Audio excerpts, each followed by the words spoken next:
yes, we're back, and then we'll be discussing about air retouching action. And do not forget, you're on to the Bobby's photography, and my name is Adebayo. Yeah, from this very portrait, you can see what the before actually looks like from the after. Here, so from this very portrait, you can see we have the layer. We have actually retouched the air with the Bobby's air action, and then if I eliminate that, you can see what it actually looks like before we apply the air retouching action. Okay, see it before, and this is the before and this is the after. Okay, so look at when we retouched, and this is actually the raw image. This is the raw file we got. Okay, so this has actually been retouched, and this is the result of our air retouching action. Okay, so to get it done, I think what I need to do is to eliminate this layer so that you can actually understand how it is done.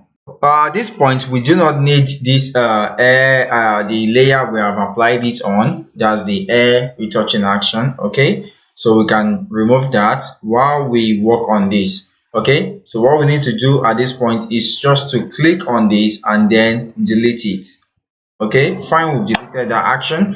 Now what we need to do is click on this layer and then go to your actions, and on your actions panel, on this part of it, you go to your load actions. Okay, to load your deebobbys air retouching action, you click and then you come over to load your action. Okay, once it's loaded, you open it up and then you come to air retouching action to play the action. Okay, now the action is loaded.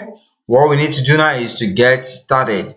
Now we can choose to start from our spot healing tool, because at least so that we can eliminate the air from the skin first. Okay, so this is my air elimination tool. It shows you there that you need to click healing brush tool. So you go to your spot healing brush tool.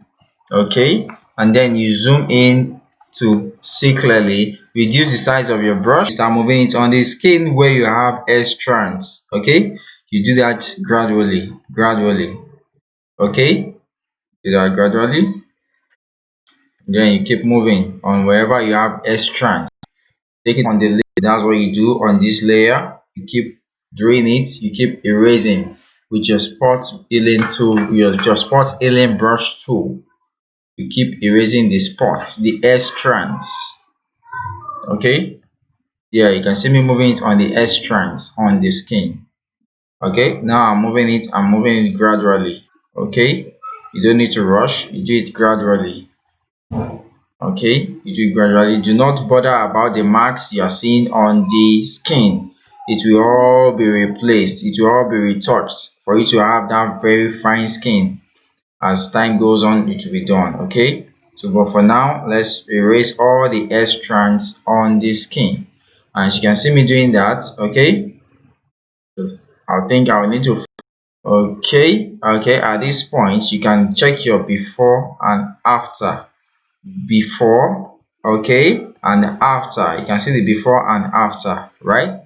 Before and after. So I would like to continue this, and once I'm done with that, I will return to this portrait so that to hasten up. I don't want you to waste your time. At this point, we are done with the spot healing brush tool. You can see the whole marks on the portrait. You can see the marks of the cleaning of the hair strands on our face. You can see it on the portrait's face. You can see the marks on the nose, on the lips, and everywhere around the chin.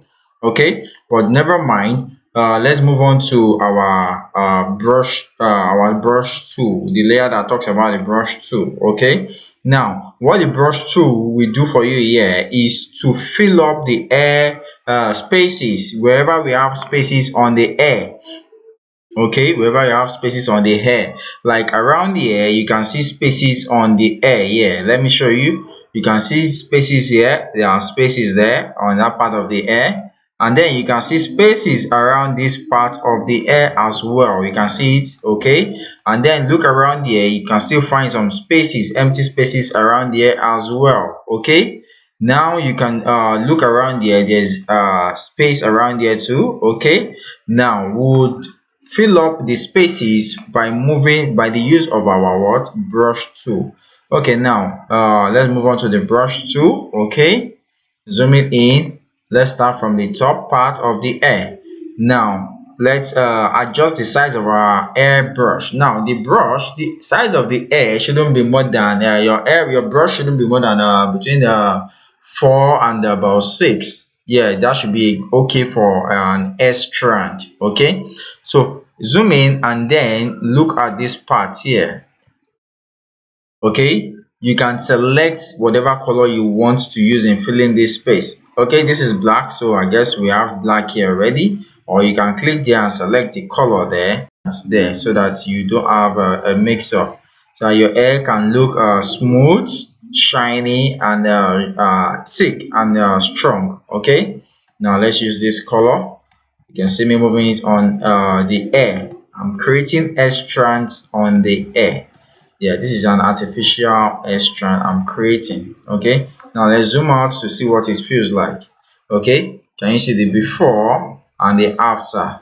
Before and the after. You can see the clean hair strands you have there now, before and after. Okay, let's move to the lower part of the hair. Yeah, this part. Okay, so we can move it like this, or we select.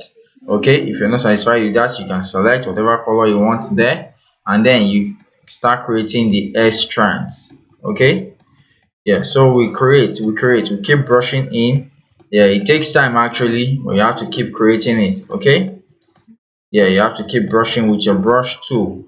The brush tool will enable you to create a lot of hair strands that would give the portrait a lot of beauty. Okay, you keep creating. You can zoom out to see the before and after what you've done. This is the before and the after. Before and after. You can see how clean it feels now. Okay, so let's keep brushing.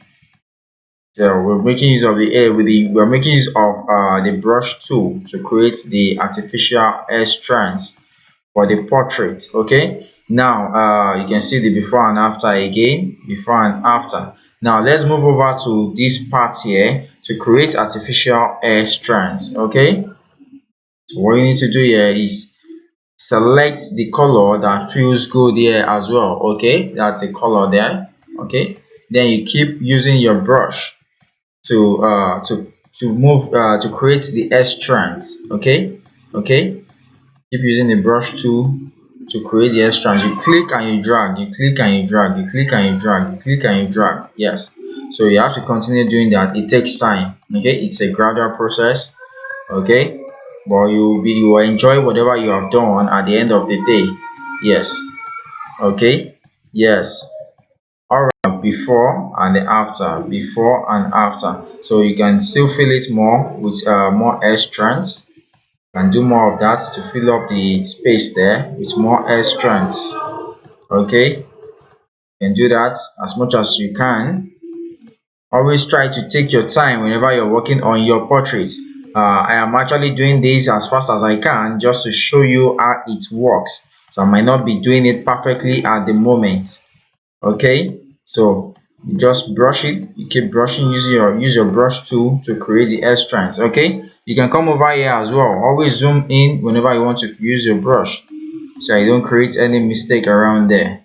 Okay, now there's something I want to show you around here. Okay, something I'd like to show you around here. You can see I am trying to fill up the empty spaces and not to just create a scene around the hair. Okay, you can see I'm only trying to create artificial hair strands for the portrait.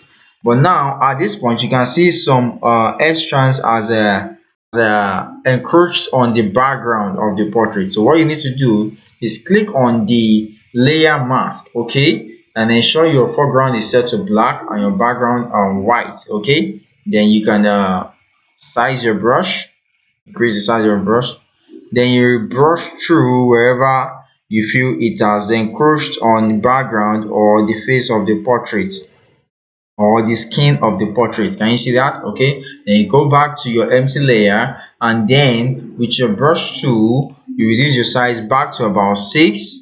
Okay, that's good. Then you keep brushing. Okay, so look for wherever you feel you need to add hair strands. Okay, and then you brush. That's how it works. Okay, at this point you can see what your before and after looks like. This is the before and this is the after. before and the after. You can zoom in again to see the before and the after. Before and the after. Okay, you can see the before and the after of the portrait. You can see where we have filled it with air and where we have removed the air strands from the portrait. Now, do not forget to get back the good skin for the portrait around the nose where we have the marks. All you just need to do is to do with the deebobbys advanced frequency separation. You can always recover back the skin. Create a merged layer of the portrait and then convert to smart object. Okay, so convert to smart object, you can open it up, okay, in another page. When it looks like this, remember to flatten it at this point. Okay, then look for your deebobbys frequency advanced frequency separation. You play the action, okay, and then you start editing only on your low frequency. Okay, on your low frequency, you can zoom it in, and then do not forget the way to use your brush. You go to your mixer brush tool, okay, and then all you need to do is just brush through. You can see me doing that now.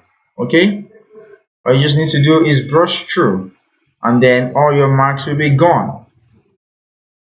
Okay, you can see that all the marks will be gone. All the marks you had on the portrait, all the marks you had while we were removing the hair strands on the skin will be eradicated. Everything will be removed.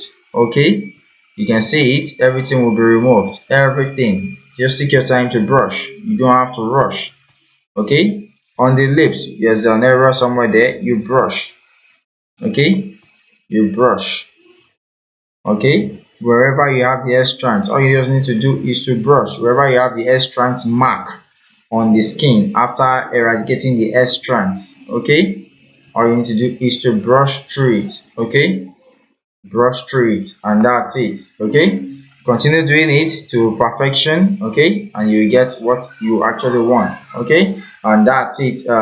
Thank you all for watching. You can see what it looks like before using the advanced frequency separation and after using the advanced frequency separation. Thank you all for watching, and hope to see you click on the subscribe button as well as the notification bell. And do not forget to drop a comment and stay tuned to the deebobbys photography channel. Thank you.